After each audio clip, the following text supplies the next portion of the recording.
Fred VanVleet goes off on Ben Taylor the other night. I guess it's officiating, the kind of officiating that he's been having to deal with his entire career from this guy. 8 technical fouls, is it? 5 from Ben Taylor? That's just insane. So yeah, the press conference, he goes off on Ben Taylor, tells him that he's effed up the game.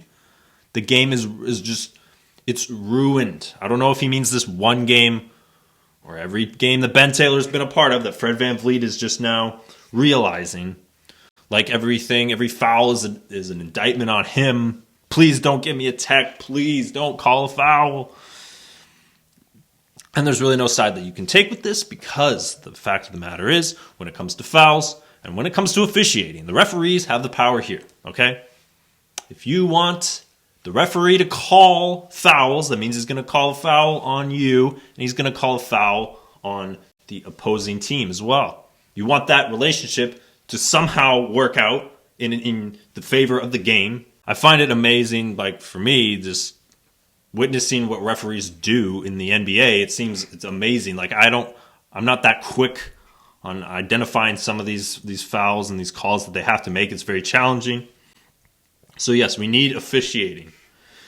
We need them to do their thing, keep the game going, regulate everything. I don't think it's a good look.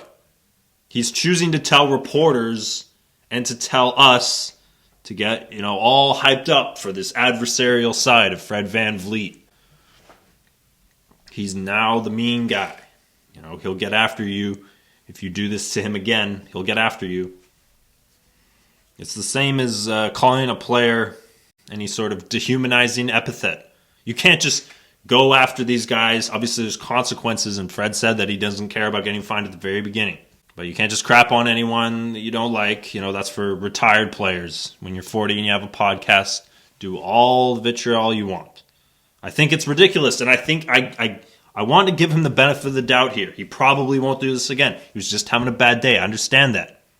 But the reason my opinion is that this is a bad look and that this is not good for the league is because you can't tell me that he will never regret saying this, putting it this way. It is now turned into a monumental occasion. He will look back at this and probably think that he could have done it a little bit differently. It kind of blew up. That's what this is, because it's unprecedented. We haven't seen this. Moving on to some more off-court shenanigans. Ja Morant, taking it to heart that he's going to be a thug. I'm the baddest in the West, heck, even the league.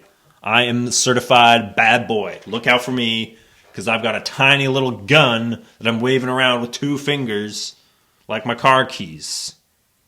I'm so bad I won't even play, man. If I was seen with a gun on social media, I would definitely have like a Kalashnikov, okay? Not this tiny little ridiculous paperweight looking thing. And the investigation is now that the authorities didn't find anything enough convincing to charge this man, to ruin his career. Oh, man. Yeah, because the gun looks like a toy. Yeah, I don't think there's gonna be a huge reprimandation for him with the Grizzlies. He's now being he's forced to not be with the team for the next 4 games. I believe that is starting as soon as their next game is. So Friday or Saturday. This isn't a good look for the Grizzlies team, of course. And the biggest problem here is that the team needs their best player to do well. They're in a very ambivalent situation in the Western Conference because they're not convincingly they're in second place, but for how long? You've got teams like the Suns and the Mavericks and the Clippers and the Warriors. They're going to eventually climb up here. Sacramento has done a good job staying where they are. Of course, none of this really matters to the Grizzlies. They're just trying to focus on the next game. They played very, very well against Golden State on Thursday. They were able to clamp them up like only the Warriors can do on the road, get clamped up by the Grizzlies. So there's that component to it as well. Personally, I'm not really convinced by anyone else than Morant. He's the only convincing player on the Grizzlies.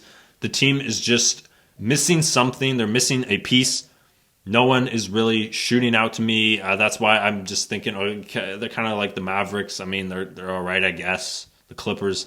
There's a lot of teams in this cesspool that have just kind of meshed together, and I can't figure it out here. Okay, I mean, who's the next best player? It's really up for grabs here. Aquaman has been out for a little while too, and so yeah, I don't know what it is, man. But for Ja Morant to go on this thuggish kind of rampage that he's been going on. I mean, the guy is a professional basketball player, and he has to surround himself, work with. He has to oppose on the court here. Very large, tall guys play together as a team. And I'm not a professional basketball player, but I weigh 20 pounds more than the guy. So maybe he's just making up for a lot of loose ends. He's looking for a counterpart in his thuggish kind of imagination. And now that he's, the best player on a good team and he's making money, he's got his Nike shoe deal, everything's going great. I totally understand why he's behaving this way, though. That's not an excuse to behave this way, but I totally get it. But yeah, I mean, with all the news that's been going on, I kind of find out in weird ways because I have been taking the week off of just completely being immersed in sports news. Deleted my sports app. I wanted that break partially because I needed a break from Tampa Bay Lightning. I really wanted just a week-long exhale because it was very frustrating for me, and it's all started with 3 weeks ago, I guess. Yeah, when they were playing Arizona, that was a very tough game for me to watch, and I'll be returning to them, not necessarily when they're playing better, but it's just a matter of I just emotionally need to kind of take a step back for myself. It's nice to just kind of turn on the TV and see what's on, and then it's okay, well, let's just watch this. Let's just pretend that this is the only game on in the world. Canada will be starting, I believe, on Saturday or Sunday in the baseball World Classic, so I'm looking forward to that. Yeah, so back to the Lightning quickly. I pride myself on being a avid supporter of Tampa, as well as wearing merch, supporting them, watching them again after a loss. I've been doing that for a very long time, and they were on this 5-game stink fest. I was kind of questioning just my entire kind of association with just the ingest of sports and how it's very kind of psychologically bringing me into a certain mindset that I carry about my day-to-day life. And whether or not it's healthy, I know that sports is going to be a part of my life in some capacity, so I need to mitigate that.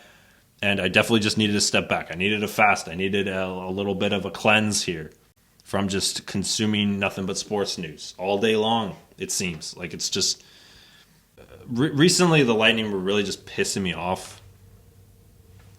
They were really pissing me off. I knew I shouldn't be as upset as I was, because the fact of the matter is, and this is very important that you guys need to realize with sports.